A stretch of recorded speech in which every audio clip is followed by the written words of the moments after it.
ஆண்டவர் இயேசு உங்களுக்கு கடந்த வாரமெல்லாம் நல்லவராக இருந்தாரா? ஆண்டவர் உங்களை கைவிடலைல்ல, உங்களோடு இருந்து உங்களை அற்புதமாய் நடத்தி கொண்டு வர்றாருல்ல. ஒவ்வொரு நாளும் அவருடைய கிருபை புதிதாக இருக்கிறாரு. நாம் நிர்மூலமாகாது இருக்கிறது அவருடைய கிருபை. நமக்கு எத்தனையோ ஆபத்துகள், எத்தனையோ நெருக்கங்கள், எத்தனையோ பிரச்சனைகள். ஏன்னா இந்த உலகம் அப்படிப்பட்டது. இந்த உலகத்தின் அதிபதி என்று சொல்லப்படுகிற பொல்லாத பிசாசானவன் அப்படிப்பட்டவன். அவன் நமக்கு விரோதமாய் உபத்திரவங்கள், பாடுகளை உண்டாக்கி கொண்டு நம்மை சோர்ந்து போக பண்ணணும், முடைக்கிறணும், நம்மை வேதனையில் வச்சிருக்கணும்னு பல போராட்டங்களை கொண்டு வந்து கொண்டே இருக்கிறான். ஆனால் இயேசு சாத்தானை ஜெயித்தவர், அவனுடைய வல்லமையை காலின்களை மிதித்தவர். அவர் நமக்கு ஜெயம் தருகிறவர் இல்லை. அவர் நோக்கி நம்ம ஜெபித்த காரியத்தில் எல்லாம் அற்புதம் செய்திருக்கிறார் இல்லை. அதை நினைத்து நம்ம ஆண்டவரை துதிக்கணும். ரொம்ப சந்தோஷம். நிறைய பேர் அவளோட காத்திருக்கிறீங்க. இன்றைக்கு ஆண்டவர் என்கிட்ட என்ன பேசுவார், எனக்கு என்ன அற்புதம் செய்வார் என்றெல்லாம் காத்திருக்கிறீங்கல்ல. உங்களுக்கு இன்றைக்கும் ஒரு அற்புதம் ஆண்டவர் செய்ய போகிறார். ஒரு அற்புதத்தை நீங்கள் பெற்றுக்கொள்ள போகிறீங்க. உங்களுக்கு ஏதோ ஒரு காரியத்தில் அற்புதம் தேவைதானே, விசுவாசத்தோடு காத்திருங்க. சரி, இந்த நேரத்தில் நாம் கடந்த நாட்களில் ஒரு காரியத்தை தியானித்து கொண்டே வந்தோம். என்னது சொல்லுங்க பார்க்கலாம், ஞாபகம் இருக்குதா? சபை, சர்ச்சை பற்றி நம்ம தியானித்து கொண்டே வருகிறோம். சபைன்னா என்ன, ஏன் சர்ச்சை ரொம்ப முக்கியம், ஏன் சபைக்கு நம்ம செல்லணும், ஏன் ஆராதனைக்கு சபைக்கு போகணும், இதெல்லாம் நம்ம அறிந்து கொள்ளணும். வேத புஸ்தகத்தில் அதை குறித்து தெளிவாய் சொல்லப்பட்டு இருக்கிறது. அப்போ சபைனா எப்படிப்பட்டதாக இருக்கணும், சபையினுடைய ஊழியங்கள் என்ன, அதெல்லாம் கடந்த நாட்களில் நிறைய பார்த்துட்டோம்ல. அப்போ சபைக்கு மாடல் சர்ச் எதுன்னா ஆதி திருச்சபை தான். நீங்கள் அந்த சர்ச்சு, இந்த சர்ச்சு, அந்த நாட்டு சபை, இந்த நாட்டு சபை பார்க்காதங்க. நீங்கள் ஏமாற்றப்பட்டு போயிடுவீங்க. அந்தந்த நாடுகளில் ஒவ்வொருத்தரும் ஒவ்வொரு நினைக்கிறபடி சபையை நடத்துகிறாங்க, அதெல்லாம் செய்கிறாங்க. ஆனால் நீங்கள் அதை பார்த்து அதை பின்பற்ற நினைக்காதங்க. பைபிளை பார்த்து பைபிளை பின்பற்றுங்க. இதில் ஆதி திருச்சபை எப்படி இருந்தது, எருசலேமில் ஆரம்பிக்கப்பட்ட சபை. அதனால்தான் நீங்கள் நிருபங்கள் எல்லாம் நீங்கள் பார்த்தீங்கன்னா சபைக்கு எழுதப்பட்ட செய்திகள். சபையில் என்ன பிரச்சனை வரும், அதுக்கு சொல்யூஷன் என்ன, சபைக்கு விரோதமாக சாத்தான் இப்படி எழும்புவான், எல்லாமே அதில் சொல்லப்பட்டிருக்கிறது. அப்போ வேதாகமத்தில் சொல்லப்பட்ட மாதிரி உங்கள் சபையை நீங்கள் நடத்தணும். பாஸ்டர்மார்கள், மெய்ப்பர்கள் தயவு செய்து அதில் கவனம் செலுத்த உங்களை அன்பாய் நான் கேட்டுக்கொள்கிறேன். அதில் தான் சொன்னால், முதலாவது சபைனா எல்லாரும் ரட்சிக்கப்பட்டவுடைய ஒரு கூட்டம், அவங்க பிரித்தெடுக்கப்பட்டவருடைய கூட்டம் தான் சபை. அப்போ ரட்சிக்கப்பட்டவங்களாக இருக்கணும். சபையில் ரட்சிக்கப்படாமல் இருந்தால் அவங்க ரட்சிக்கப்பட நம்ம ஜெபிக்கணும். ரெண்டாவது, ஆதி திருச்சபையில் எல்லாரும் பரிசுத்த ஆவியினால் நிரப்பப்பட்டிருந்தாங்க. எல்லாரும் பரிசுத்த ஆவியில் நிரம்பி தேவனை துதித்தார்கள், அதை பார்த்தோம். மூன்றாவது, எல்லாரும் ஜெபிக்கிறவங்களா இருந்தாங்க, ஜெபிக்கிற சபை. கடந்த வாரத்தில் அதில் தான் கொஞ்சம் நான் உங்களை பகிர்ந்து கொண்டேன். அந்த சபை ஜெபம் பண்ணுகிற சபை, எல்லாரும் ஜெபிச்சு. அப்போஸ்தலர் 2:42 ஜெபத்தில் உறுதியாய் தரித்திருந்தார்கள் என்று பார்க்கிறோம். அப்போஸ்தலர் நடபடிகளில் 4:31 அவங்க ஜெபம் பண்ணின போது இடம் அசைந்தது, அந்த மாதிரி அவங்க ஜெபம் பண்ணினார்கள் என்று நாம் பார்க்கிறோம். அப்போஸ்தலர் 12:5-12 வாசிக்கும் போது, பேதுரு சிறைச்சாலையில் அடைக்கப்பட்டு ஒரு ஊழியக்காரனுக்கு ஆபத்து, அவருடைய உயிருக்கு ஆபத்துன்னும் போது சபையார் ஊக்கத்தோட ஜெபித்தாங்க, இரவெல்லாம் ஜெபித்தாங்க, அவங்க விடுதலையாகி வரைக்கும் ஜெபித்தாங்க. இயற்கைக்கு மேற்பட்ட அற்புதம் நடைபெற்று தேவ தூதனை கர்த்தர் அனுப்பினார். ஏன்? இங்கிருந்து போன ஜெபம், அந்த ஜெபத்தினுடைய வல்லமை பரலோகத்தில் தேவ சமூகத்தில் போனதுனால எங்களுடைய பேதர் எங்களுக்கு வேணும், விடுதலையாக்கி கொண்டு வாருங்க, அவருடைய ஊழியம் வேணும் அப்படின்னு கருத்தா போராடி ஜெபிச்சதுனால தேவன் தம்முடைய தூதனை அனுப்பி அவனுடைய சிறைச்சாலையின் கதவுகளை திறந்து வெளியே கொண்டு வந்தார். அதுதான் நம்ம அப்போஸ்தலர் 12 நம்ம வாசிக்கிறோம். அப்போஸ்தலர் 13 வாசிக்கும் போது சபையார் உபவாசத்தோடு கர்த்தரை ஆராதிச்சாங்க, ஜெபம் பண்ணி மிஷினரிகளை அனுப்பினார்கள், அதை பார்க்கிறோம். சரி, அப்போ ஜெபத்துக்கு அதிக முக்கியத்துவம் கொடுத்தாங்க. பைபிள் எதை குறித்து அதிகம் பேசுதோ நாம் அதுக்கு அதிக முக்கியத்துவம் கொடுக்கணும். நல்லா கவனித்து கொள்ளுங்க. எதை பற்றி அதிகமாய் சொல்லப்படுகிறது அதுக்கு அதிக முக்கியத்துவம் கொடுக்க வேண்டும். அதனால் ஒரு சபை அப்படின்னு வரும்போது எல்லாமே இருக்கணும். அதில் பாட்டு, துதி அது இருக்கணும். அப்புறம் வசனம் இருக்கணும், ஆண்டவருடைய வசனம் போதிக்கப்படணும், ஜெபம் இருக்கணும். ஆனால் நிறைய சபையில் கடந்த நாட்களில் ஜெபத்தை விட்டுட்டாங்க. ஜெபத்துக்கு பதிலாக ஒரே பாட்டு, ஆராதனை ஆராதனை அப்படின்னு வெறும் பாட்டையே பாடி ஜெப நேரத்தை அவங்க கெடுத்ததுனால தான் நிறைய பாதிப்புகளை சமுதாயம் சந்தித்தது. சபைகள் சரியாக ஜெபிக்காததுனால தான் நிறைய பாதிப்புகளை உலகம் சந்தித்தது. அப்போ சபைன்னு சொன்னால் ஜெப வீடுன்னு தான் ஆண்டு சொல்கிறார், ஆராதனை வீடுன்னு கூட சொல்லலையே. அப்போ இயேசு ஏன் அப்படி சொல்லணும்? இயேசுவே சொல்கிறார், என்னுடைய வீடு ஜெப வீடு. அப்போ எதுக்கு முக்கியத்துவம் கொடுக்கணும்? நீங்களே யோசிங்க. என் ஆராதனை வீடுன்னு ஆண்டு சொன்னாரா? அப்போ பாட்டு துதி வேண்டாமான்னு வேணும். நீங்கள் அதுக்கு அதிக முக்கியத்துவம் கொடுக்காதங்க, ஜெபத்துக்கு அதிக முக்கியத்துவம் கொடுங்க. துதியும் ஜெபமும் சேர்ந்து இருக்கணும். நம்ம சொல்லுவோம், அண்ணு பவுல சீலாவும் சிறைச்சாலையில் துதித்து பாடும்போது தானே சிறைச்சாலையின் அசைபார் அசைஞ்சது. அதை நம்ம அப்படியே கேட்டு கேட்டு அப்படி நினச்சிட்டோம். பைபிளை ஒழுங்காக வாசித்து பாருங்க. நடுராத்திரியிலே பவுலும் சீலாவும் ஜெபம் பண்ணி துதித்து பாடினார்கள். ஜெபமும் துதி இடையணும், ரெண்டுமே பேலன்ஸ்டாக இருக்கணும். ஒரு ஆராதனையில் நீங்கள் 1 மணி நேரம் இருக்குன்னா 1/2 மணி நேரம் ஜெபம், 1/2 மணி நேரம் துதி ஆராதனை. நீங்கள் 1 மணி நேரமும் பாட்டு பாடிக்கிட்டே இருந்தீங்கன்னா ஜெபம் மிஸ்ஸிங். ஜெபம் குறைவுபடும் போது அங்கே சாத்தான் ஜெயம் கொள்ள ஆரம்பிச்சிருவான். அங்கே தேவ திட்டம் நிறைவேறாமல் போய்விடும். அதனால் ஜெபம் ரொம்ப முக்கியத்துவப்படுத்தப்படுகிறதை அறியணும்.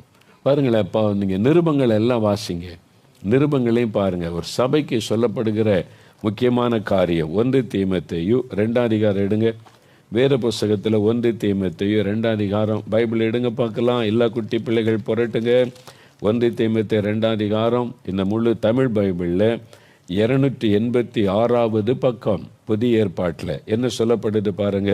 ஒரு சபைக்கு, ஒரு ஊழியக்காரனுக்கு, தேவனுடைய பிள்ளைகளுக்கு எழுதப்பட்ட ஆண்டவருடைய முக்கியமான ஆலோசனை பாருங்க. நான் வாசிக்கிறேன். நான் பிரதானமாய் சொல்லுகிற புத்தி என்னவெனில், பிரதான நிறைய ஆலோசனை சொல்லிக்கிட்டே வர்றார் சபைக்கு, விசுவாசிகள், தெய்வ பிள்ளைகளுக்கு. அதில் பிரதானம் அப்படின்னா என்ன அர்த்தம்? முதன்மையாய், பிரதானம், அதான் ரொம்ப முக்கியம். மற்ற எல்லா ஆலோசனைகளை விட ரொம்ப முக்கியமாக ஒரு காரியத்தை நான் இப்போ சொல்கிறேன் அப்படின்னு சொல்லி பிரதானமாய் சொல்லுகிற புத்தி என்னவென்றால், எல்லா மனுஷருக்காகவும் விண்ணப்பங்களையும் ஜபங்களையும் வேண்டுதல்களையும் ஸ்தோத்திரங்களையும் பண்ண வேண்டும். ஜபந்தான் எல்லாத்தையோட முக்கியன்னு வேதம் அழித்து சொல்லுகிறது. அப்போ அதுக்கு தான் நம்ம அதிக முக்கியத்துவம் கொடுக்கணும். அதனால் மற்றதுக்கு முக்கியம் கிடையாதுன்னு அர்த்தம் அல்ல. இதை விட்டுறக்கூடாது. இதை விட்டுட்டு மற்ற கவனம், அதான் சாத்தானுடைய தந்திரம். ஆண்டவர் எதை முக்கியத்துவப்படுத்த விரும்புகிறாரோ அதை மங்க பண்ணிடுவான். அதுக்கு முக்கியத்தெல்லாம் பண்ணி வேறு காரியத்தில் கவனம் செலுத்த வச்சுட்டா சபை முடக்கப்பட்டு விடும், தேவ திட்டம் தடைப்பட்டு விடுன்னு சாத்தானுக்கு தெரியும். அப்போ இங்கே பிரதானமாய் சொல்லுகிறது என்ன? எல்லாருக்காக ஜெபம் பண்ணுங்க. ரெண்டாவது வசனம் பாருங்க. நாம் எல்லா பக்தியோடும் நல் ஒழுக்கத்தோடும் கலகம் இல்லாமல் அமைதலுள்ள ஜீவனம் பண்ணும்படிக்கு ராஜாக்களுக்காகவும் அதிகாரமுள்ள யாவருக்காகவும் அப்படியே ஜெபிக்க வேண்டும். சரிங்களா? குறிப்பாக அதிகாரத்தில் உள்ளவங்களுக்கு குறிப்பாக சொல்லப்படுது. அவங்க சரியாக இருந்தால் தான் தேசத்தில் அமைதி, சமாதானம், நல் ஒழுக்கம் காணப்படும். அப்போ அவங்களுக்காக நீங்கள் ஜெபிச்சாதான் அவங்க மூலமாக தேசத்தில் இந்த நன்மையான காரியங்கள் நிகழும். அப்போ நம்ம ஜெபிக்க தவறிவிட்டால் அவங்க மூலமாக நடக்க வேண்டிய நன்மைக்கு பதிலாக தீமைகள் தேசத்தில் நடக்கும். அதனால தான் நம்ம இதை அறிந்து நம்ம ஜெபிக்கணும். ஒவ்வொரு ஆராதனையிலும் சபைகளிலும் இவைகளுக்கு முக்கியத்துவம் கொடுத்து நம்ம ஜெபிக்க வேண்டும். அதான் சொல்லப்பட்டிருக்கிறது. இப்போ 1 தெசலோனிக்கேயர் 5ஆம் அதிகாரம் 17ஆம் வசனம் பாருங்க. 1 தெசலோனிக்கேயர் 5ஆம் அதிகாரம் 17ஆம் வசனத்தில் அங்கே பவுல் தெசலோனிக்கே பட்டணத்தில் இருக்கிற விசுவாசிகள், சபை விசுவாசிகளுக்கு எழுதும்போது இடைவிடாமல் ஜெபம் பண்ணுங்கள் என்ன சொல்லப்பட்டிருக்கு பாருங்க. Pray without ceasing. ஜெபத்தை நிறுத்தாருங்க, இடைவிடாமல் ஜெபிங்க. அது எப்படிங்க முடியும்? இடைவிடாமல் நம்ம ரூமில் போய் ஜெபிச்சுக்கிட்டே இருக்க முடியும்? எப்போவுமே முழங்கால் போட்டு ஆண்டவரையும் ஜெபிச்சுக்கிட்டு இருக்க முடியுமா? வேலை இருக்குது, குடும்பம் இருக்குது, பிஸ்னஸ் இருக்குது, எல்லாம் கவனிக்கணும்ல. அப்போ இதுக்கு என்ன அர்த்தம்? அதுதான் கண்டுபிடிக்கணும். நம்ம நினைக்கிற மாதிரி இல்லை. இடைவிடாமல் ஜெபம் பண்ணுங்கள்னா என்ன அர்த்தம்? இயேசுவை நினைத்து எப்பொழுது அவரோடு பேசிக்கிட்டே இருக்கிறாரு. ஜெபம் இருதயத்தில் அவரோடு பேசுகிறார். நீங்கள் காலையில் எழும்பி வேதம் வாசித்து உங்களுடைய ஜெப அறையில் இல்லை படுக்கறையில் ஒரு மூலையில் முழங்கால் போட்டு நல்ல ஜெபம் பண்ணுங்க. 2 மணி நேரம், 3 மணி நேரம் அல்லது 1 மணி நேரம் ஜெபம் பண்ணுங்க. அதுக்கு பிறகு எல்லா டைமும் ஜெபிக்கலாம். சமையல் பண்ணும்போது கூட பெண்கள் ஜெபிக்கலாம். அந்த பார்த்து சொன்னாங்க, ஒரு சகோதரி நான் சமையல் பண்ணும்போது இதயத்தில் ஜெபிச்சுக்கிட்டே இருப்பேன். இந்த அரிசியெல்லாம் கழுவி போடும்போது, ஆண்டவரே இந்த மாதிரி இந்த அரிசி எங்கள் கையில் கிடைக்க காரணமாக இருக்கிற விவசாயிகளை ரட்சிங்க, அவங்கள ஆசீர்வதிங்க அப்படின்னு ஜெபம் செய்வேன். அதை பாத்திரத்தில் போடும்போது இந்த அரிசி எப்படி ஒரு புதுசாக மாறுதில்ல, அந்த அரிசியாக போடுறது அழகான ஒரு ரைஸ் சாப்பாடாக மாறுதில்ல, இந்த மாதிரி மக்களுடைய வாழ்க்கையை புதிதாக்குங்க அப்படின்னு ஜெபம் பண்ணுவாங்களாம். அது மாதிரி காய்கறி வெட்டும்போது மனசில் ஒரு காரியத்துக்காக ஜெபிப்பார். எப்பவுமே ஆண்டவர்கிட்ட இருதயத்தில் பேசி வேலை நடந்துக்கிட்டே இருக்கும், இருதயத்தில் ஆண்டவருடைய தொடர்பில் இருப்பாங்க. அதான் இடைவிடாமல் ஜெபம் செய்வார். ஆஃபீஸுக்கு போனீங்க, ஆஃபீஸ் ஒர்க் பார்த்துக்கிட்டே மனதில் ஜெபிக்கிறாரு. எங்கள் ஆஃபீஸில் எல்லாரும் ரட்சிக்கப்படணும், அறிந்து கொள்ளணும் ஆண்டவரே அப்படி ஜெபிப்பார். அப்படி ஒவ்வொரு நேரமும் ஒவ்வொரு குறிப்பிட்ட காரியத்திற்காக ஜெபிப்பார். நான் ஏற்கனவே சொல்லியிருக்கிறேன், நான் ட்ராவலில் போனால் காரில் போகிறோன்னு வைங்க, ஒரு பட்டணத்தை கிராஸ் பண்ணும்போது கொஞ்ச நேரம் இந்த பட்டணத்துக்காக ஜெபம் பண்ணுவேன். ஆண்டவரே இந்த பட்டணம் ரட்சிக்கப்படணும், உம்முடைய ரத்தத்தை தெளித்து ஜெபிக்கிறேன். இந்த பட்டணத்தில் சபைகள் எழுப்புதல் உண்டாகணும், ஆவியானவர் ஊற்றப்படணும், அதுக்காக அப்படி இந்த பட்டணத்தை கிராஸ் பண்ண வரைக்கும் ஜெபம் பண்ணுவேன். அப்புறம் அடுத்த பட்டணம் அந்த பட்டணத்துக்காக ஜெபிப்பார். அப்போ இருதயத்தில் எப்போவுமே கர்த்தர்கிட்ட பேசிக்கிட்டே இருப்பதை தான் இடைவிடாமல் ஜெபம் பண்ணுவது. அது எவ்வளோ முக்கியத்துவமாக சொல்லப்படுது பாருங்களேன், இந்த ஜெபம். அதான் சபைக்கு சொல்லப்பட்ட காரியம். அப்போ சபைன்னா எப்போவுமே ஜெபத்துக்கு முக்கியத்துவம் கொடுக்கணும். சபையில் இருக்கிற தேவ பிள்ளைகள் ஜெபத்துக்கு முக்கியத்துவம் கொடுக்கணும். எபேசியர் 6:18 வசனம் பாருங்கள். எபேசியர் 6:18 அங்கே அழகாக இன்னொரு காரியத்தை பவுல் சபை மக்களுக்கு சொல்லும்போது சொல்லுகிறார். எபேசியர் 6:18 எந்த சமயத்திலும் ஆல்வேஸ், எப்பவும் எந்த சமயத்திலும் சகலவிதமான வேண்டுதலோடும் விண்ணப்பத்தோடும் ஆவியினாலே ஜெபம் பண்ணி, ப்ரே இன் த ஸ்பிரிட், அதன் பொருட்டு மிகுந்த மன உறுதியோடும் சகல பரிசுத்தவான்களுக்காகவும் பண்ணும் வேண்டுதலோடும் விழித்து கொண்டிருங்கள். எவ்வளோ முக்கியத்துவப்படுத்தப்படுது பாருங்க. ஆவில நிரம்பி ஜெபிங்க, பரிசுத்தவான்களுக்காக ஜெபிங்க, எந்த சமயத்திலும் ஜெபம் பண்ணுங்க, எல்லா காரியத்துக்காக ஜெபம் பண்ணுங்க சொல்லப்படுது. எந்த காரியத்துக்கும் ஜெபம் பண்ணுங்க, அந்த மாதிரி சொல்லப்படுது பாருங்களா. அப்போ ஜெபம் எவ்வளோ முக்கியத்துவப்படுத்தப்படுது பார்த்தீங்களா. அப்போ நாமளும் நம்முடைய வாழ்க்கையில் இந்த ஜெபத்துக்கு அதிக முக்கியத்துவம் கொடுக்கணும். இது மாத்திரம் இல்லை, பவுலப்போஸ்தலன் சொல்லுகிற சில காரியம் கவனிங்க. ரோமர் 15 அதிகாரத்தில் 32 வசனம்.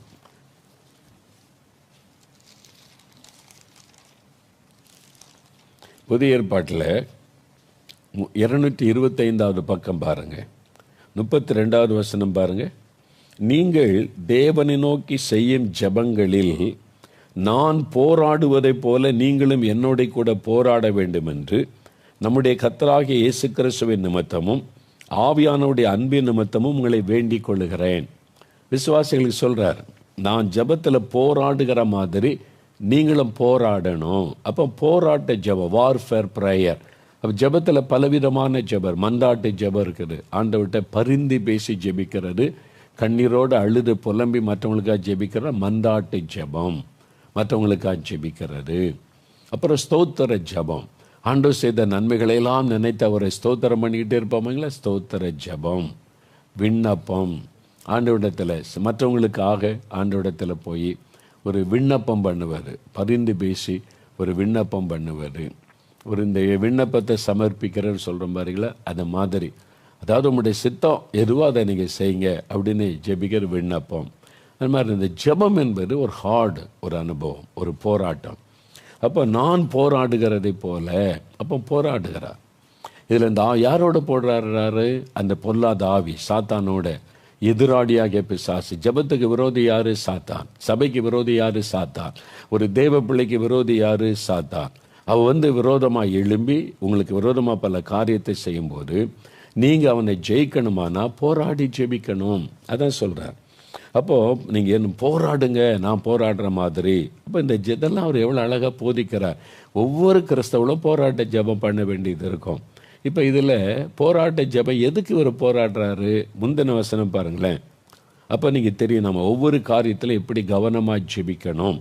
31 வசனம் பாருங்கள், ரோமர் 15:31 எடுத்துட்டிங்களா? அந்த வசனம் பாருங்கள், நான் வாசிக்கிட்டா.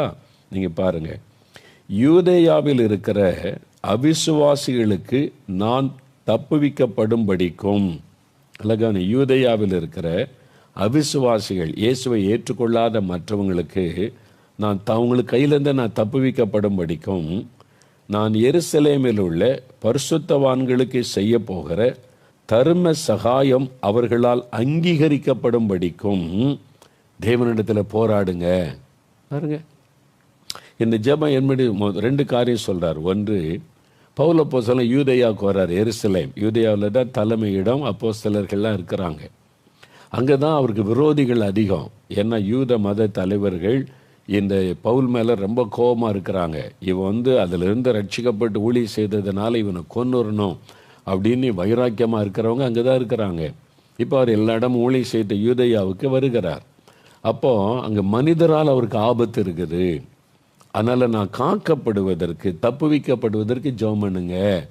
ஏன்னா அந்த பொல்லாத மனிதர்களை சாத்தான் தூண்டி எழுப்புவான், பவுலை அழிக்கிறதுக்கு, அவங்களை விரோதிப்பதற்கு எழுப்புவான். இதான இன்னைக்கு ஊழியங்களில் நடக்க. சுவிசேஷ ஊழியம் அறிவிச்சா, சபை நடத்தினா, ஒரு கூட்ட மக்கள் எழும்புறாங்கல்ல, அது பொல்லாத ஆவி அவங்கள சபைக்கு விரோதமாய் தூண்டுகிறாரு, ஊழியத்துக்கு விரோதமாய் தூண்டுகிறாரு. அவங்க எழும்பி டிஸ்டர்ப் பண்ணுறது, போராடுவது, ஏதாவது பண்ணிக்கிட்டே இருக்கணும். அவங்களுக்கு சப்போர்ட் பண்ணுறதுக்கு, பணம் கொடுக்கறதுக்கு ஒரு பெரிய டீமே இருக்கிறாங்க.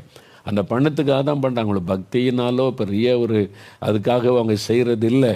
அவங்க பணத்துக்காக இந்த மாதிரி காரியத்தை செய்கிறாங்க. அதுக்குன்னே சில அமைப்புகள் இருக்கிறது. அப்போ இவங்க டிஸ்டர்ப் பண்ணிக்கிட்டே இருப்பாங்க. அப்போ இவங்களுக்கு விலக்கி ஆண்டவர் பாதுகாப்பதற்கு நீங்கள் ஜெபம் பண்ணணும், போராடுங்க அப்படின்னு சொல்கிறார். 2வது, அவர் பரிசுத்தவான்களுக்கு தர்ம சகாய பணம். அந்த காலத்தில் ஒரு பெரிய பஞ்சம் வந்தது. அகபு என்கிற தீர்க்கதரிசி சொல்கிறாரு, உலகமெல்லாம் ஒரு பஞ்சம் வரப்போகுதுன்னு. எருசலேமிலையும் பஞ்சம். அப்போ எருசலேமில் இருந்த தேவ பிள்ளைகள் நிறைய பேர் பாதிக்கப்பட்டாங்க. அங்கே தானே தலைமையிடம் இருக்கிறது அப்போஸ்தலர்கள், நிறைய விசுவாசிகள், அவங்கெல்லாம் பஞ்சத்தில் பாதிக்கப்பட்டாங்க. அப்போ பவுல் என்ன செய்கிறார், மற்ற சபைகளுக்கு போகும்போது அவங்கள்ட்ட சொல்லி, எருசலேமில் இருக்கிற தேவ ஜனத்துக்கு நம்ம உதவி செய்யணும், இந்த பஞ்ச காலத்தில் அவங்க கஷ்டப்படுறாங்கன்னு சொல்லி பணம் சேகரிக்கிறார் விசுவாசிகிட்ட. அப்போ பல சபையில் இருக்கிற ஆண்டவருடைய பிள்ளைகள் உதாரத்துவமாக காணிக்கை கொடுத்து, இதை கொண்டு போய் எருசலேமில் இருக்கிற சபைக்கு உதவி செய்யுங்க அப்படின்னு சொல்லி காணிக்கை கொடுத்து அனுப்புகிறாங்க. அந்த பணத்தோடு தான் பவுல் வருகிறார். இப்போ அவர் என்ன சொல்கிறாரு, அதாவது பரிசுத்தவான்களுக்கு செய்ய போகிற தர்ம சகாயத்தை அவர்களால் அங்கீகரிக்கப்படும்படி நான் கொண்டு போனால் அவங்க மகிழ்ச்சியோடு ஏற்றுக்கொள்ளணும். அதுக்கு பதிலாக ஏன்டா இதெல்லாம் பண்ண, உன்னை யார் பண்ண சொன்னது, இதெல்லாம் உன்னை பணம் பறித்து எங்களுக்கு தர சொன்னமா அப்படின்னு அவங்க எதிர்த்துட்டா. சிலர் பவுலை பிடிக்காத சில ஆட்கள் அங்கே இருந்தாங்க. ஏனென்றால் நான் புதுசாக வந்தால் கர்த்தர் அவனை வல்லமையாக பயன்படுத்துகிறார், எங்கே போனாலும் அற்புதம் நடக்குது. அதனால் அவன் மேலே பொறாமையினால் அவனை விரோதிக்கிற சிலரும் இருந்தாங்க. இந்த ஆள் ஒரு விருத்த சேனை பண்ண வேண்டான்னு சொல்கிறாரு, இயேசுவை விசுவாசத்தோடு ஏற்றுக்கொண்டா போதுன்றான்னு அப்படி விரோதிக்கிறவங்களும் இருந்தாங்க, உள்ளுக்குள்ளே இருந்தாங்க. அதனால் நீ உன்னை யார் இதெல்லாம் பணம் செய்கிறதுக்கு சொன்னார், எங்களுக்கு தெரியாதா, நாங்கள் ஜெபம் பண்ண மாட்டோமா, ஆண்டவர் எங்களுக்கு தர மாட்டாரா, நீ பணம் பறிச்சுட்டு வரணுமா, இப்படி ஏதாவது பேசி அவனுடைய உள்ளத்தை காயப்படுத்திடுவாங்க. அப்படி ஆட்கள் இருந்தாங்க. சர்ச்சுக்குள்ளே இருக்கிறாங்கல்ல, ஊழியங்களுக்குள்ளே இருப்பாங்க. நம்மளை காயப்படுத்துறதுக்குன்னு என்ன பொறாமையினால வாட்ஸ்அப்பில் பேசுகிறாங்கல்ல நிறைய பேர். அவங்க இயேசுவை பற்றி பேச மாட்டாங்க, சுவிசேஷம் பேச மாட்டாங்க, அவங்க ஊழியத்தை பற்றி அதாவது சொல்லி ஆண்டவர் அற்புதம் செய்கிறான்னு பேச மாட்டாங்க. ஆனால் உட்காந்து அடுத்தவங்களை பற்றி பேசுவாங்க. ஏன் நீங்கள் பேச்சிலே கண்டுபிடிச்சிடலாம். அவங்க மற்றவங்களை குறை சொல்கிறதுனால தன்னை விளம்பரப்படுத்தி கொள்ளுவார். மற்றவங்களை குறை சொல்லி அதனால தங்களுக்கு ஒரு ஆதாயம், அதை வச்சு ஆதாயம், காசு பார்க்குறவங்க அப்படிலாம் இருக்கிறாங்க. ஏன்னா இந்த வாட்ஸ்அப்பில் போட்டால் காசுலாம் வருது இல்லை, அதனால இவங்களை திட்டினா நம்ம நிறைய பேர் பார்ப்பாங்க, நிறைய பேர் நமக்கு காசு கிடைக்கும். இதுக்காக ஒரு திட்டி கொண்டு இருக்கிறவங்களும் ஒரு கூட்டம் இருக்கிறாங்க. பவுல் அன்றைக்கே அதெல்லாம் சந்தித்தார். அதனால் அவருக்குள்ளே நான் பணம் கொண்டு போனால் அவங்க அங்கீகரிக்கணுமே, அவங்க எதிர்த்து பரிகாசம் பண்ணிட்டு என்ன செய்கிற எதிர்க்கிறவங்க இருக்காங்களே. அப்போ அவர் ஜெபம் பண்ணுகிறார், ஆண்டவரே எல்லாருடைய இருதயத்தை ஒருமுகப்படுத்தும், நான் போய் இந்த தர்ம சகாய பணத்தை கொடுக்கும் ஒரு மகிழ்ச்சியோடு ஏற்றுக்கொள்ளும்படி சூழ்நிலையை மாற்றும், ஆவிக்குறை சூழ்நிலை மாறட்டும், சாத்தான் யாருடைய உள்ளத்தில் பொறாமையை விதைச்சிடக்கூடாது. ஜெபம் பண்ணுகிறார். பாருங்களேன், தான் சேகரித்த ஒரு பணத்தை அவங்க அங்கீகரிப்பதற்கு கூட அவர் போராடி ஜெபிக்கிறார். அதைத்தான் நீங்கள் கவனிக்கணும். ஜெபம் எவ்வளோ முக்கியத்துவப்படுத்தப்படுகிறது. இன்றைக்கி ஜெபமே தேவையில்லை அப்படின்னு பைபிளை கையில் வச்சுட்டு ஊழியம் செய்கிற ஊழியர்களும் இருக்கிறாங்க. ஏன்னா அவங்க சோம்பேறிகள், அவங்க பிசாசு ஊழியம் செய்கிறவங்க. இயேசு சொல்கிறாரு ஜெபம் பண்ணுங்க, ஜெபம் பண்ணுங்க, ஜெபம் பண்ணுங்க. பவுல் சொல்கிறார் ஜெபம் பண்ணுங்க, ஜெபம் பண்ணுங்க, ஜெபம் பண்ணுங்க. பேதுரு சொல்கிறாரு எல்லாம் ஜெபம் பண்ணுங்கன்னு. ஆனால் இப்போ உள்ளவங்க சிலர் சொல்கிறாங்க ஜெபம் வேண்டாம், ஜெபம் வேண்டாம், ஜெபம் வேண்டாம். அப்போ இதை எதை ஏற்றுக்கொள்வீங்க? எது பிசாசனுடைய உபதேசமாக இருக்கும்னு நினைக்கிறீங்க? யோசித்து பாருங்கள். அப்போ ரொம்ப கவனமாக இருக்க பவுல் அழகாய் சொல்லி கொடுக்கிறார், நான் ஜெபத்தில் போராடுகிறேன். அப்போ எந்த ஒரு காரியத்துக்கும் ஜெபிக்கணும். எந்த ஒரு ஊழிய காரியனாலும் சாத்தான் டிஸ்டர்ப் பண்ண நினைப்பான். நீங்கள் இப்போ ஒரு சின்ன வீட்டில் ஒரு ஜெப கூட்டம் நடத்த போகிறீங்கன்னா கூட அதை டிஸ்டர்ப் பண்ண தடுக்க பிசாசு முயற்சிப்பா. அதனால நீங்கள் முதல்ல போராடி ஜெபிச்சிடணும். ஒரு சுவிசேஷ அறிவிக்க போகிறீங்கன்னா சும்மா நின்றுட்டு ஒரு ஜெபம் பண்ணிட்டு போகக்கூடாது. முதல்ல முழங்கால் படியிட்டு போராடி ஜெபிக்கணும். இந்த விழித்துக்கு விரோதமாக எழும்புகிற ஆவிகள், பொல்லாத மனிதர்களை எழுப்புகிற ஆவிகள் கட்டப்பட ஜெபிக்கணும். இந்த மாதிரிலாம் அன்றைக்கி ஜெபித்திருக்கிறார் பவுல் அப்போஸ்தலன். அந்த ஜெபிக்க கற்றுக் கொடுத்திருக்கிறார் அன்றைக்கு விசுவாசிகளுக்கு. அதனால தான் அந்த நாட்களில் சபை வளர்ந்து பெருகிட்டு, எத்தனை எதிர்ப்புகள் இருந்தாலும் அதையெல்லாம் தவிடுபடியாக்கி சபை வளர்ந்து பெருக காரணம் ஸ்ட்ராங்கான ப்ரேயர். அதை சபை போதிக்கிற சபை, ஜெபிக்கிற சபையாக இருந்தது. ஜெபத்தை குறித்து நல்ல போதனை கொடுக்கப்பட்டது. இப்போ இயேசுவை என்ன சொல்கிறார் பாருங்கள். லூக்கா எழுதின சுவிசேஷம், பரிசுத்த லூக்கா எழுதின சுவிசேஷம் 21ஆம் அதிகாரம் 31வது வசனம். கடைசி கால அடையாளங்களை எல்லாம் இயேசு சொல்றார். கடைசி காலம், இப்போ கடைசி காலத்தானே வந்திருக்கிறோம். அப்போ இப்போ எதை முக்கியத்துவப்படுத்தப்படுது பாருங்கள். லூக்கா 21ஆம் அதிகாரம் 36வது வசனம் பாருங்கள். ஆகையால் இந்த கடைசி கால ஆபத்துக்கு, இதுக்கெல்லாம் நீங்கள் இந்த சம்பவிக்க போகிற இந்த ஆபத்துகளுக்கெல்லாம் நீங்கள் தப்பி மனுஷகுமாரனுக்கு முன்பாக இயேசு வரும்போது அவருக்கு முன்னால் நிற்க பாத்திரவான்களாக எண்ணப்படுவதற்கு எப்பொழுதும் ஜெபம் பண்ணி விழித்திருங்கள். சொன்னவர் யாரு? இயேசு கிறிஸ்து. அவர் சொல்றார் எப்பொழுதும் ஜெபம் பண்ணி விழித்திருங்க என் பிள்ளைகளேன்னு சொல்லி. ஒரு ஊழியக்காரன் ஜெபம் தேவையில்லை அப்படின்னு சொன்னா அவன் யாரால் அனுப்பப்பட்டவனா இருக்கும்? இயேசுடைய வார்த்தையை மீறி பேசுகிறான், இயேசுடைய வார்த்தைக்கு விரோதமாய் பேசுகிறான். இயேசு கிறிஸ்து சொல்றாரு எப்பொழுதும் ஜெபம் பண்ணி விழிச்சிருங்க, கடைசி காலம், எப்பொழுதும் ஜெபம் பண்ணி விழிச்சிருங்க அப்படின்னு இயேசு சொல்றார். ஒரு ஊழியக்காரன் பைபிள் எடுத்துகிட்டு ஜெபம் தேவையில்லை, நீங்கள் ஜெபிக்க தேவையில்லை, அழ தேவையில்லை, கண்ணீர் வடிக்க தேவையில்லை, எதுக்கு இயேசு தான் சிலுவையில் எல்லாம் பண்ணிட்டாரே அப்படின்னு சொன்னால் நீங்கள் எதை எடுத்துக்கொள்ளணும்? இயேசு சொல்கிறதுக்கு தான் முக்கியத்துவம் கொடுக்கணும். அப்போ யாரோ தப்பாக விளக்கம் கொடுக்குறாங்கன்னு அர்த்தம். இயேசு இவ்வளோ ஸ்ட்ராங்காக சொல்லியிருக்கும்போது ஜெபம் தேவையில்லைன்னு ஏதோ ஒரு விளக்கம் கொடுத்தா அவங்க தப்பான விளக்கம் கொடுக்குறாங்கன்னு அர்த்தம். இதை அறிந்து கொள்ளணும். அப்போ ஜெபிக்கிற சபை அந்த நாட்களில் நான் எல்லாரும் ஜெபிக்கணும், ஜெபத்தை தீவிரப்படுத்தணும். இன்றைக்கி நான் சொன்னல திருநெல்வேலி டயசிஸ் உபவாச ஜெபத்தில் அந்த பிஷப் ஐயா சபை மக்களுக்கு, சபை ஊழியர்களுக்கு சொன்ன காரியம் என்ன தெரியுமா? 755 சர்ச் இருக்குது அந்த டயசிஸில், சிஎஸ்ஐ சபை. அவங்க சொன்னாங்க ஜெபத்தை அதிகப்படுத்துங்க, சபையில் உபவாச ஜெபம் வைங்க, சபையில் முழு இரவு ஜெபம் வைங்க, ஜெபம் ஜெபம் ஜெபம் அதிகப்படுத்துங்க. அது அவங்க சொன்னாங்க. அதுதான் இன்றைக்கி நமக்கு தேவை.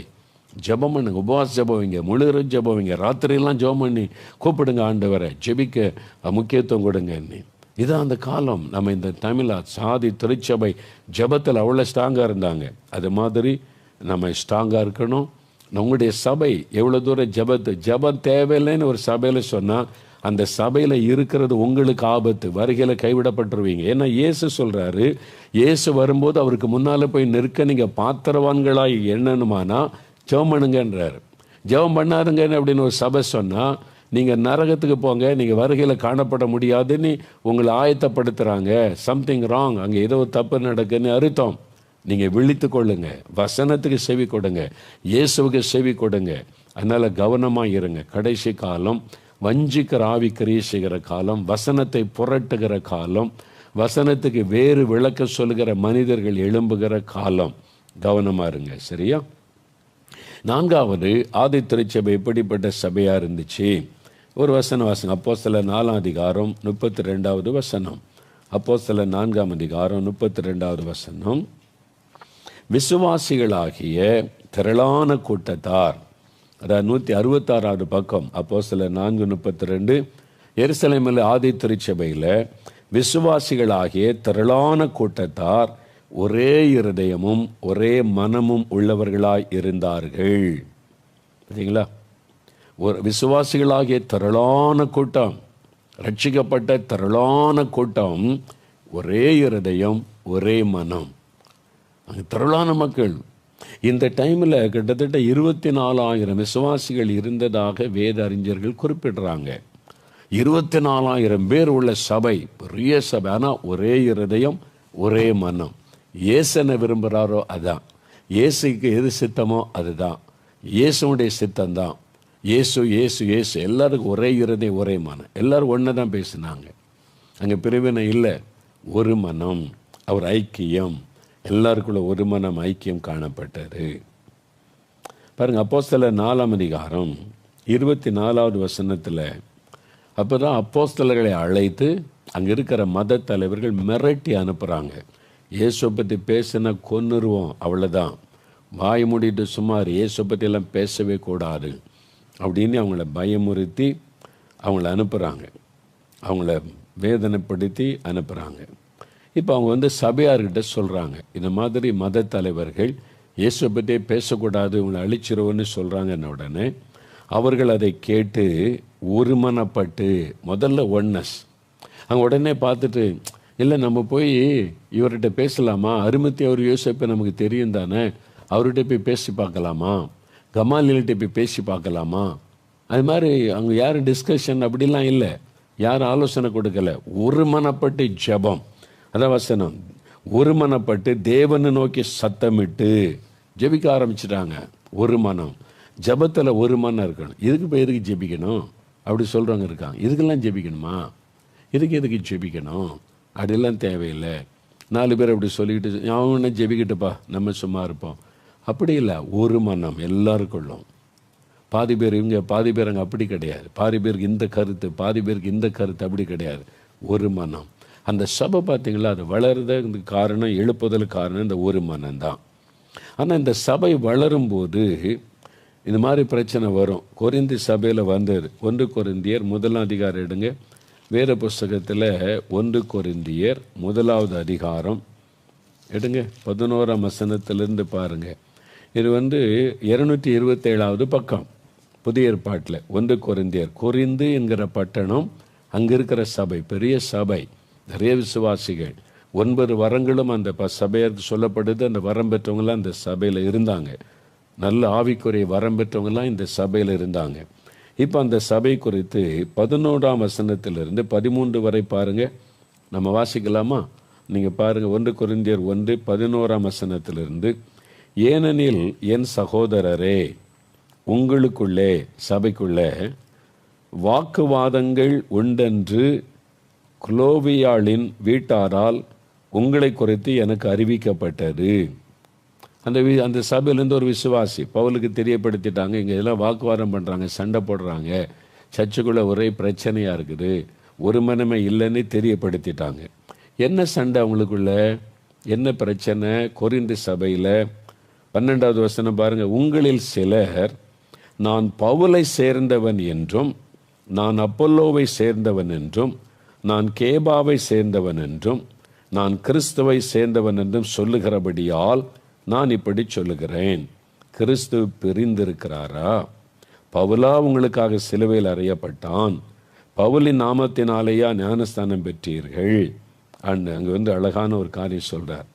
அப்போது ஒரு மனம் பாதிக்கப்பட்டுட்டு கொரிந்து பட்டண சபை வலச பெருகின உடனே அங்கே ஒரு பிரச்சனை வருது. என்னன்னா, சிலர் என்ன சொல்கிறாங்க, நான் பவுலை சார்ந்தவன், பவுல் தான் பாரு சரியான ஊழியக்காரன், பவுலை மாதிரி யார் ஊழியம் செய்ய முடியும், பவுல் அப்படியே கண்ணல் பறக்கும், அவர் பேசினா, அவர் ஜெபிச்சு அவ்வளோதான், அற்புதம் தான், நான் பாருங்கள் அவர் மூலமாக தான் ரட்சிக்கப்பட்டேன், அவர் தான் எல்லாமே, நான் பவுலை சார்ந்தவன் அப்படின்னு சொன்னார். இதை பார்த்த உடனே இன்னொருத்தருக்கு கொண்டு பவுல் போயிட்டாருங்க, இந்த அப்போலோ தான் நமக்கு எல்லாம் கற்றுக் கொடுத்தாரு, அப்போலோன்ற ஊழியக்கார், அவர் நல்ல ஒரு வசனத்தை போதிக்கிறவர், அப்போ அப்போலோ தான் நம்ம வசனத்தை எல்லாம் சொல்லி கொடுத்தாரு. ஏதோ பவுல் 4 நாள் இருந்தால் போயிட்டார்ல, ஆனால் அப்போலோ தானே நம்ம கூட இருந்து வசனத்தில் சொல்லி கொடுத்தாரு. நாங்கள் அப்போலோவை சார்ந்தவர்கள், ரசிகர்கள் ஆயிட்டாங்க, நாங்கள் அப்போலோவை சார்ந்தவங்க அப்படின்னு ஒரு குரூப். இதை பார்த்த உடனே இன்னொருத்தர் குரூப்பு, நீங்கள் ரெண்டுமே தப்புயா, அவங்களாம் இப்போ வந்தவங்க, இயேசு கூட யார் இருந்தா? பேதர் தான் இருந்தார், கேபா இயேசுவோடு இருந்தவருங்க, அவரால் நேரடியாக அழைக்கப்பட்டு 3 வருஷம் இயேசுவோடு இருந்தார். இயேசு கூடவே இருந்தார். இயேசு பற்றி சாட்சி பெற்று பிதா வெளிப்படுத்தினார்னு இயேசு சாட்சி கொடுத்தாரு. அவருக்கு ஈடாகுமா? நாங்கள்லாம் பேதுருவை சார்ந்தவர்கள், கேபாவை சார்ந்த அப்படி ஒரு கூட்டம். சபைக்குள்ளே எப்படியெல்லாம் பாரு. இப்போ சொல்கிறாங்களே, நாங்கள் இந்த குரூப்பு அந்த குரூப்பு, நாங்கள் இவங்க குரூப்பு அவங்க குரூப்பு அப்படி சொல்கிறாங்களே சபைக்குள்ளே. அந்த மாதிரி வந்துட்டாங்க. இன்னும் கொஞ்சம் பேர் பார்த்தாங்க, நீங்கள் என்ன பவுலுன்றீங்க, அப்போலோன்றீங்க, பேதுருன்றீங்க, நாங்கள்லாம் இயேசுவை சார்ந்தவங்க. அவரு தானே நமக்கு மறித்து உயிர்த்தெழுந்தார், அவர் தான் நம்ம ஆண்டவர், நாங்கள்லாம் அவர் சார்ந்தவங்க.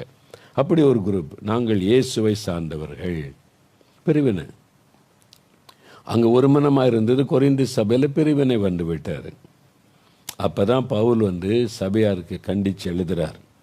என்ன நீங்கள் நினச்சிங்க? ஒருத்தன் பவுலை சார்ந்தவன்றீங்க, ஒருத்தர் அப்போலோ சார்ந்தவன்றீங்க, ஒருத்தர் பேதுரை சார்ந்தன்றீங்க, ஒவ்வொரு ஊழிக்காரனை பிடிச்சு கொள்றீங்க.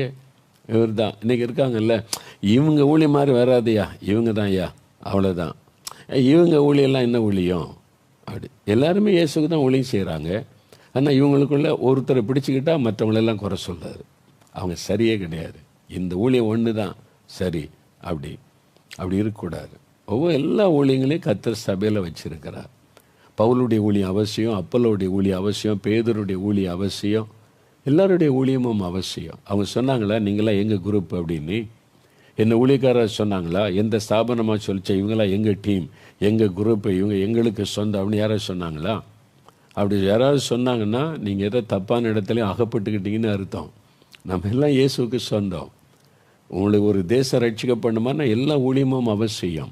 சபை ஊழியம் வேணும், மிஷினரி ஊழியம் வேணும், காஸ்பல் ஊழியம் வேணும், தீர்க்கதரிசன ஊழியம் வேணும், எல்லா ஜெப ஊழியம் வேணும். எல்லாம் சேர்க்கும்போது தான் ஒரு தேசம் மறுரூபமாக முடியும். அதனால் இங்கே பிரிஞ்சு கிடக்கிறாங்க. அதாவது கிறிஸ்து பிரிந்து இருக்கிறாரா? யார் உங்களுக்கு சொல்லிக் கொடுத்ததெல்லாம்? கிறிஸ்து பிரிந்து இருக்கிறாரா? பிசாசு தான் பிரிவினை உண்டாக்குகிறவன். தந்திரமாக உள்ள நுழைஞ்சி ஒரு மனதை கெடுத்து பாருங்க அப்படி பண்ணி விடுகிறான். அதனால தான் பாருங்கள், கலாத்தியர் 3ஆம் அதிகாரம், பைபிள் எடுங்க, கலாத்தியர் 3ஆம் அதிகாரம் எடுங்க. கலாத்தியர் 3ஆம் அதிகாரம் 26, 28 இந்த 2 வசனங்களை நம்ம வாசிக்கணும்.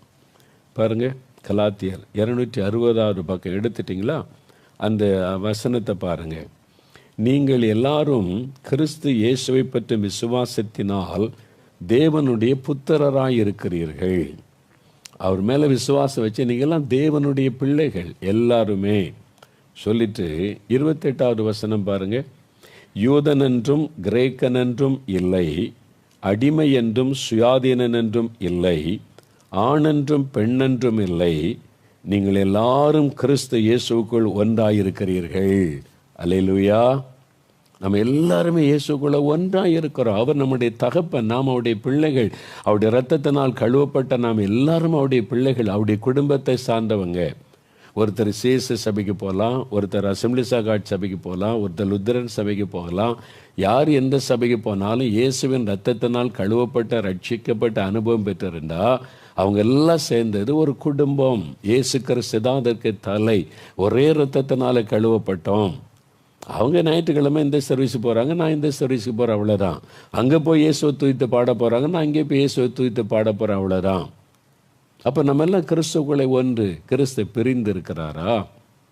சபைகள் வித்தியாசமாக இருக்கலாம், ஆராதனை முறை வித்தியாசம் இருக்கலாம், ஆனால் இயேசுக்குள்ளே நம்ம ஒன்றாக இருக்கிறோம். அதுதான் ரொம்ப முக்கியம்.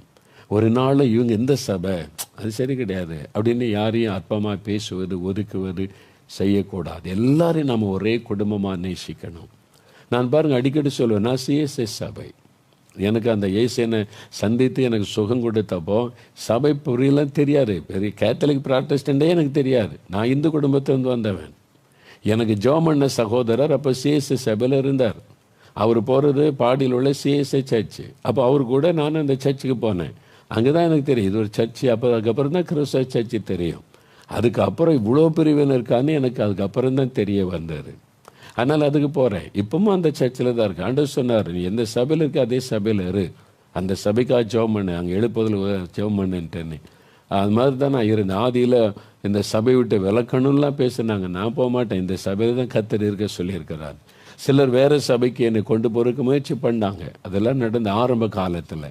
அப்போல்லாம் ஆண்டவர் சொன்னார், நீ இங்கே இரு, அப்படி தான் கர்த்தர் சொன்னார். ஒரு சபையில் இரு, அவ்வளோதான். அப்படியே ஆண்டவர் இருக்க வச்சார். ஆனால் எல்லா சபையும் நான் நேசிக்கிறேன். நீ எல்லா சபையை நேசிக்கணும், எல்லா சபைக்காக ஜெபிக்கணும்னு கற்றுக் கொடுத்து, நான் ஒரு அசம்பிளிஸ் ஆஃப் காட் சபை பார்த்தா அது என்னுடைய சபை, என்ன எங்கள் ஏசப்பாவுடைய சபை. அவருடைய ரத்தத்தினால் கழுவப்பட்ட ஊழியர் தான் அங்கே இருக்காங்க, ரத்தத்தினால் கழுவப்பட்ட பிள்ளைகள் தான் அங்கே கூடுறாங்க. அவங்க என் அப்பாவுடைய பிள்ளைகள், ஏசப்பாவுடைய ரத்தத்தினால் கழுவப்பட்ட, அது ஏன் சபை. அங்குள்ள ஊழியர்களை என் ஊழியர்களாக நான் நேசிக்கிறேன், அங்குள்ள விசுவாசிகளை என் உடன் பிறந்தவங்களா நேசிக்கிறேன். அப்படிதான் எந்த சபைக்கு போனாலும், லுத்தரன் போனாலும், கேத்தலிக்கில் உள்ள ரட்சிக்கப்பட்ட மக்களை பார்த்தாலும் இவங்கெல்லாம் என் சகோதர சகோதரிகள். ஒரே ரத்தத்தை நான் கழுவப்பட்டிருக்கிறோம், ஒரே ஆண்டவரை ஆராதிக்கிறோம். அந்த கிறிஸ்துவின் அன்பு நம்மை இணைக்கிறது, அந்த பாகுபாடுகளை உடைக்கிறது. அது மாதிரி ஒரே இருதயம் நமக்குள்ள, ஐக்கியம் நமக்குள்ளே இருக்கணும். அதுதான் ஆண்டவர் எதிர்பார்க்கிறது. அப்போ நீங்கள் எந்த சபையில் இருக்கீங்களோ அதே சர்ச்சுக்கு போங்க. ஆனால் பக்கத்தில் உள்ள சபையார் அற்பமாக எண்ணாதுங்க, அசட்டை பண்ணாதுங்க. அவங்கள பார்த்து சிரிங்க, ஒரு வாழ்த்தை சொல்லுங்கள், அவங்களுக்கு பிரைஸ் லாட் சொல்லுங்கள். உங்கள் சபையில் உள்ளவங்களுக்கு மட்டும்தான் பிரைஸ் லாட் சொல்லுவீங்களா? பக்கத்து சபைக்கு போகிறாங்களே, பிரைஸ் லாட் நல்லா இருக்கீங்களா, போயிட்டு வாங்க, சந்தோஷமாக ஆராதனை போயிட்டு வாங்கன்னு சொல்லுங்கள். அந்த அன்பு, கிறிஸ்துவின் அன்பு நமக்குள்ளே இருக்கணும்ல. நான் ஒரு நாளும் பாகுபாடு பார்க்கறதில்லை. நான் பல தேசங்களுக்கு போகும்போது பல சபைகள், இண்டிபெண்டன்ட் சபைகள், அவங்க மற்ற ஊழியம் செய்யும்போது அது ஏன் சபையான்னு நினைக்கிறேன். கர்த்தர் எங்கே கொண்டு போகிறார், அது என்னுடைய சபை. நாங்க என்ன ஆண்டவர் தான் இருக்கிறார், என் ஆண்டவர் தான் அந்த சபை ஏற்படுத்தினார். என் தகப்பன் இயேசுடைய ரத்தத்தினால் தான் அந்த சபை அவங்களாம் ரட்சிக்கப்பட்டிருக்காங்க. அப்போ என்னுடைய குடும்பம், அந்த நேசம் தான் எனக்கு வருகிறது. அதான் நம்மகிட்ட காணப்படணும். அதான் ஆண்டவர் எதிர்பார்க்கிறார். நம்ம எல்லாம் ஒரே குடும்பம், ஒரே ஐக்கியம், அந்த அன்பு ஐக்கிய சபைக்குள்ளே காணப்படணும். இந்த ஐக்கியத்தை கெடுப்பதே பிசாசு, அன்பை கெடுப்பது பிசாசு. சில டாக்டரின் சில அனுபவங்கள் இதை வச்சு பிரிவினை உண்டாக்கி விடுகிறான். அதுக்கு முக்கியத்துவம் கொடுக்காதங்க. நீங்கள் நேசித்து எல்லாரையும் நேசிங்க, எல்லாத்துக்கிட்டையும் அன்பு காட்டுங்க, எல்லாத்துக்கிட்டையும் அன்பாக இருங்க, ஐக்கியமாக இருங்க. அனுபவங்கள் வித்தியாசம் இருக்கட்டும், பரவாயில்ல. ஒருத்தர் ஆவியினர் அந்நிய பாஷை ஜெபிக்கிறதுல முக்கியத்துவம் கொடுப்பாங்க, ஒருத்தர் இல்லை அதுக்கு முக்கியத்துவம் இல்லாமல் அதை நம்புவாங்க, அதுக்கு சபையில் முக்கியத்துவம் கொடுக்காம ஆராய்ச்சி நடத்தும். ஓகே, ஒவ்வொருத்தருடைய அந்த முறைகள் வேறு. ஆனால் நம்ம கிறிஸ்துக்குள்ளே ஒன்றாக இருக்கிறோம். அங்கே யூதன் என்றும் கிரேக்கன் என்றும் இல்லை, எந்த பாகுபாடும் இல்லை. நம்ம இயேசுக்குள்ளே ஒன்றாக இருக்கு. இந்த அன்பை நம்ம காத்துக்கொள்ளணும். அதனால் எல்லாரையும் நேசிங்க, எல்லாத்துக்கிட்டே அன்பாருங்க. அப்போ நீங்கள் அந்த சர்ச்சுக்கு போகிறீங்களா, ரொம்ப சந்தோஷம், உங்கள் சபைக்காக ஜெபிக்கிறேன், உங்கள் பாஸ்டருக்காக ஜெபிக்கிறேன், நல்லா இருக்கட்டும் அப்படி சொல்லுங்கள். ஏன் நீங்கள் அவங்களுக்காக ஜெபிக்கக்கூடாது? ரொம்ப வேதனையான ஒரு விஷயம் என்ன தெரியுமா, என்னை ரொம்ப பாதித்த விஷயம். நான் ஒரு மிஷினரி ஸ்தாபனம், வட இந்தியாவுக்கு மிஷினரி பண்ண ஸ்தாபனம் நிறைய இருக்குல்ல, ஒரு மிஷினரி ஸ்தாபனம் இன்னொரு மிஷினரி ஸ்தாபனத்துக்காக ஜெபிக்க மாட்டேங்கிறாங்க. என்னால் அதை விளங்கி கொள்ள முடியும். என்ன இயேசுவை கற்றுக்கொண்டு இருக்கிறோம். அதனால தான் இயேசு எனக்கு கற்றுக் கொடுத்தார், ஒரு மிஷினரி ஸ்தாபனம் நீ ஆரம்பிக்காத. எத்தனையோ மிஷினரி ஸ்தாபனங்கள், அவங்களுக்கு மூலமாக மிஷினரிகளை அனுப்ப 1000 மிஷினரிகளை நம்ம தாங்குகிறோம். இயேசுடிக்கிற ஊழியத்தின் மூலம் 1000 மிஷினரிகள் இன்னும் தாங்க போகிறதுக்கு மேலேயும் சர்ச்சை கட்டி கொடுக்குற ஒரே ஸ்தாபனம் இல்லை, எல்லாத்தையும் நேசி, எல்லார் மூலமாக அனுப்பு. ஏன்னா நீ எல்லாரையும் நேசிக்கணும், எல்லாருக்காக ஜெபிக்கணும். இயேசு எனக்கு கற்றுக் கொடுத்தார். சிலர் ஒரு மிஷினரி ஸ்தாபனத்தை நேசித்தா மற்ற எல்லாத்தையும் குறை சொல்லிக்கிட்டே இருப்பாங்க. தப்பு. இயேசுவை துக்கப்படுத்துறீங்க. உங்களுக்கு ஒன்று பிடிச்சிருக்குன்னா நேசிங்க, சப்போர்ட் பண்ணுங்கள். அடுத்தவங்கள உடனே நெக்லெக்ட் பண்ணி அவங்கள வேறுபாடாக நினைக்காருங்க. அவங்களே நேசிங்க, அவங்களுக்கும் உதவி செய்யுங்க. எல்லாரையும் நேசிங்க. எல்லாரும் சேர்ந்தால் தான் தேவனுடைய ராஜ்யத்தை தேசத்தில் கட்ட முடியும். ஒரு ஊழியம் கட்டிட முடியாது, ஒரு மிஷினரி ஸ்தாபனம் எல்லாத்தையும் மாற்றிட முடியாது. எல்லாரையும் நம்ம நேசிக்கணும், எல்லாருக்கும் மேலே அன்பாக இருக்கணும். ஜெபம் பண்ணுங்க. ஒரு மிஷினரி ஸ்தாபனம் ஏன் மற்றவங்களுக்கு ஜெபிக்க மாட்டேங்கிறீங்க? நாங்கள் எவாஞ்சலிஸ்ட்டு, சுவிசேஷன். ஆனால் சுவிசேஷன் மட்டும் இல்லை, எல்லா சபைக்காக ஜெபிக்கிறோம். வெறும் சேஸ் சபைக்கு மட்டும் கிடையாது. அசம்பிளிஸ் ஆஃப் காட் சபைக்கு ஜெபிக்கிறேன், மாரநாதா சபைக்காக ஜெபிக்கிறேன், இண்டிபெண்டன்ட் சபைக்காக ஜெபிக்கிறேன். எல்லா சபைகளையும் நான் ஒரே மாதிரி நேசிக்கிறேன். நான் போவது ஐக்கியப்படுவது என்னுடைய தாய் சபை. ஆனால் எல்லா சபையை பார்க்கும்போதும் நான் நேசிக்கிறேன். இங்கே பக்கத்தில் நிறைய சபைகளுக்கு இண்டிபெண்டன்ட் சபையெல்லாம் இருக்குது. நாங்கள் இந்த லாக்டவுன் காலத்தில் நாங்கள் கூடி ஆராதித்தோம். எங்கள் கேம்பஸில் இருக்கவங்களாம் கூடி, எதுவுமே இல்லாத காலத்தில் கூட நாங்கள் ஆராதித்தோம். ஞாயிற்றுக்கிழமை தோறும் எங்கள் கேம்பஸுக்குள்ளே நிறைய ஊழியர்கள் இருந்தால் எல்லாம் சேர்ந்து ஆராதித்து அதில் காணிக்கை எடுத்தது என்ன பண்ணுறேன்னு கேட்டாங்க. ஆண்டோட்ட ஆலோசனை, பக்கத்தில் உள்ள சபைகள் நிறைய மூடி கிடக்குது, பாஸ்டர்மார் கொடு காணிக்கை. எல்லாருக்கும் நான் அவங்கள பர்சனலாக பார்த்ததே இல்லை, விசாரிச்சு இங்கே ஒரு சர்ச் இருக்குது, இங்கே ஒரு சர்ச் இருக்குது, இந்த கிராமத்தில் ஒரு சர்ச் இருக்குது, அந்த காணிக்கை கொண்டு கொடுங்க. அவங்க கேட்டாங்க, பிரதராக கொடுத்து அனுப்புனாங்க. ஆமாம். அவங்கள நான் பார்த்ததே இல்லை. அவங்கள என்னுடைய சகோதரன், என்னுடைய சபையாக நான் நேசிக்கிறேன். இதான் இயேசு எனக்கு கற்றுக் கொடுத்தாரு. நம்ம எல்லாரையும் நேசித்து அன்பு ஐக்கியமாக இருக்கணும். ஒருத்தர் பார்க்கும்போது மகிழ்ச்சியாக நல்லா ஊழியம் செய்யுங்க, சந்தோஷமாக செய்யுங்க, நானும் ஜெபிக்கிறேன் அப்படி சொல்லணும். உடனே நீங்கள் அந்த சபையா அப்படின்னு அப்படி ஒரு முகம் சுளிக்காதுங்க. எல்லாரையும் நேசிங்க. இயேசு அதைத்தான் விரும்புகிறார். நாம் கிறிஸ்துக்குள்ளே ஒன்றாக இருக்கிறோம். ஆனால் நான் எல்லா மாவட்டத்துக்கு ஜெபிக்க போனேன். மாவட்டமாய் ஆண்டவர் நீ போகணுன்னு சொல்லியிருந்தார். எல்லா மாவட்டத்திலும் போய் ஜெபிக்க போயிருந்தப்போ நிறைய கிராமங்களுக்கெல்லாம் நடந்து போய் அங்கே உள்ள காரியத்தெல்லாம் பார்த்து ஜெபிக்க போனோம். ஒரு கிராமத்துக்கு போயிருந்தோம். ஒரு தெருவில் ஒரு சர்ச் இருக்குது, பக்கத்து தெருவில் இன்னொரு சர்ச்சு, ஒரே டினாமினேஷன் சர்ச். இப்போ இந்த தெருவில் ஒரு டினாமினேஷன் இருக்கும், இங்கே இன்னொரு டினாமினேஷனுக்குன்னு தப்பு கிடையாது. ஒவ்வொரு சபைக்கு போகிறவங்க இருக்காங்க. ஒரே டினாமினேஷன் சர்ச்சே இங்கே ஒன்று இருக்குது, அங்கே ஒன்று இருக்குது. அப்போ நான் கேட்டேன், இந்த ரெண்டுமே ஒரே சர்ச்சு தானே, ஒரே டினாமினேஷன் தானே, ஏன் இந்த தெருவில் ஒன்று அந்த தெருவில் ஒன்று இந்த கிராமத்தில் இருக்குது? அப்போ என்ன சொன்னாங்க தெரியுமா? இது இந்த ஜாதிக்கு உள்ள சர்ச்சு, இது இந்த ஜாதிக்கு உள்ள சர்ச்சு. எவ்வளோ வேதனை! ஜாதிக்கு சர்ச்சா? நான் கண்ணால் பார்த்தது இது. இந்த ஜாதிக்காரங்க இந்த சர்ச்சுக்கு போவாங்க, இந்த ஜாதிக்காரங்க இந்த, ஒரே டினாமினேஷன், ஒரே சபை, அந்த அந்த அந்த அந்த ஊழியக்காரங்க அது மாதிரி போகிறவங்க. இப்போ நான் கேட்டேன், இதில் எந்த சர்ச்சுக்கு இயேசு வருவார்? யோசிங்க. இந்த ஜாதி சர்ச்சுக்குள்ளே இயேசு வருவாரா? இந்த ஜாதி மக்கள் கூடுற சர்ச்சுக்குள்ளே இயேசு வருவாரா? அப்போ சொன்னாங்க, எந்த சர்ச்சுக்கு இயேசு வர மாட்டார். ஜாதியை வச்சு சர்ச்சை நடத்தினா இயேசு எங்கே வருவார்? நீங்கள் தான் கண்டு கொட்டடிச்சு பாட்டு பாடிக்கிட்டு இருக்கணும். இயேசு அங்கே வரமாட்டார். அவர் ஜாதிகளை, இந்த மாதிரி ஜாதி பிரிவினை வெறுக்கிற ஆண்டவர். யூதன் என்றும் இல்லை, கிரேக்கன் என்றும் இல்லை, எல்லாரும் ஒன்று. எப்படி நீங்கள் ஜாதிக்கு ஒரு சர்ச் வைக்க முடியும்? ஜாதி சர்ச்சில் நீங்கள் இருந்தீங்கன்னா பரலோகத்துக்கு வர முடியாது, அறிந்து கொள்ளுங்க. உடனே அதை க்ளோஸ் பண்ணிவிட்டு 2 சர்ச்சை ஒன்றாக்குங்க. இல்லை இந்த ஜாதி பெருமையில் தான் இருப்போம்னா, ஜாதியை பற்றி பேசுகிற ஒருத்தன் இருக்கிறான், பிசாசு. இந்த ஜாதி பிசாசு அவங்களை தோளில் கை போட்டு வாராசா நரகத்துக்குள்ளே கூட்டிகிட்டு போயிடுவான். ஒரு நாள் நீங்கள் பரலோகத்துக்கு வர முடியாது, அறிந்து கொள்ளுங்க. ஜாதியை வச்சு கல்ற தோட்டத்தில் சண்டை, ஒரே சர்ச்சு, இந்த ஜாதி உள்ளவங்க இங்கே போகக்கூடாது. எங்கேருந்து வந்தீங்க நீங்கள்? எந்த இயேசுவை கற்றுக்கொண்டீங்க நீங்கள்?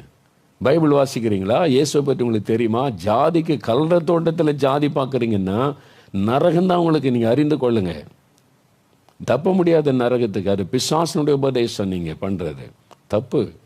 இயேசு சொல்ல, நீங்கள் எல்லாம் ஒரே ரத்தத்தினால் கழுவப்பட்ட ஏன் பிள்ளைங்க, நீங்கள் எல்லாம் ஒன்றா இருக்கணும், ஒரே குடும்பமா. யூதன் என்றும் இல்லை, கிரேக்கன் என்றும் இல்லை. எங்கேருந்து வந்தது ஜாதி? பிசாசினிடத்திலிருந்து வந்தது ஜாதி. தயவுசெய்து அந்த பாவத்தை விட்டு மனம் திரும்பி சர்ச்சு பீப்புள் இங்கே ஒன்றா, இயேசு ஒன்றா ஆயிருங்க. இல்லாட்டினா 2 சர்ச்சையில் உள்ளவங்களும் பரலோகத்து போக முடியாது, அறிந்து கொள்ளுங்க. இல்லைங்க, பெரியவங்க தான் சண்டை போட்டிருக்கு, என்ன பண்ணுறது? வேறு சர்ச்சுக்கு போங்க. நீங்கள் அந்த சர்ச்சு பக்கமே போகாதங்க, நீங்களும் நரகத்துக்குள்ளே போயிடுவீங்க. ஆண்டவர் பார்ப்பார். ஜாதிக்கு ஒரு சர்ச்சுக்கு அங்கே போய் ஆராய்ச்சிக்கிட்டு இருக்கியா நீ? நானே வர்றதில்லை அங்கே, உனக்கு என்னங்க என்ன வேலை? வரமாட்டார் ஆண்டவர் ஜாதி பற்றி பேசுகிற இடத்துக்கு. அதனால் தயவுசெய்து இதெல்லாம் உணர்ந்து கொள்ளுங்க. ஆதி திருச்சபையில் அதில் எல்லாம் கிறிஸ்துக்குள்ளே ஒன்று. நம்ம யாராக இருந்தாலும் ஒரே ரத்தத்தினால் கழுவப்பட்டு ஒரு தகப்பனுடைய பிள்ளைகள். இந்த ஐக்கியம் இருக்கணும். இந்த அரசியல்னால பிரிவினை, ஜாதியினால பிரிவினை, இந்த மொழினால பிரச்சனை சபைக்குள்ளே இருக்கவே கூடாது. அப்போ ஆதி திருச்சபை போல் நம்முடைய சபை மாறணும். அதுக்கு நம்ம ஜெபிக்கணும். சரியா? ஒரு நிமிடம் நம்ம ஜெபிச்சிடலாமா? மறுபடியும் அடுத்த வாரம், நாளைக்கு அற்புத பெருவிழா, அடுத்த வாரம் நம்ம இதனுடைய தொடர்ச்சியாக சில காரியம், ஆதி திருச்சபை எப்படி இருந்தது, நம்ம சபை எப்படி இருக்கணும் அப்படின்றதெல்லாம் நம்ம தியானிப்போம். ஒரு நிமிடம் அப்படியே கரம் வைத்துங்க. ஆண்டவரை பார்த்து சொல்லுங்கள், தகப்பனே, ராஜாவே, நாங்கள் உம்மை துதிக்கிறோம், ஸ்தோத்தரிக்கிறோம். எங்களுக்கு தெளிவாக வசனத்தை போதித்து கொண்டிருக்கிற அன்பருக்காய் ஸ்தோத்திரம். நாங்கள் பிசாசுக்கு இடம் கொடுக்காதபடி வசனத்தின்படி வாழ எங்கள் திருச்சபை வசனத்தின்படி செயல்பட நாங்கள் ஜெபிக்கிறோம். எங்கள் சபைக்குள்ளே ஜெப ஆவி ஊற்றப்படட்டும். இரவும் பகலும் ஜெபிக்க முடியாய். எங்கள் சர்ச்சில் உபவாச ஜெபம் தேசத்துக்காக நடக்கணும். முழியரவு ஜெபம் தேசத்துக்காக நடக்கணும். அந்த ஜெப ஆவியை ஊற்றுங்க. எங்கள் சபையில் அன்பு ஐக்கியம் இருக்கணும். பிரிவினை இருக்கக்கூடாது. ஜாதி பற்றி சிந்தையே எங்கள் சபைக்குள்ளே இருக்கக்கூடாது.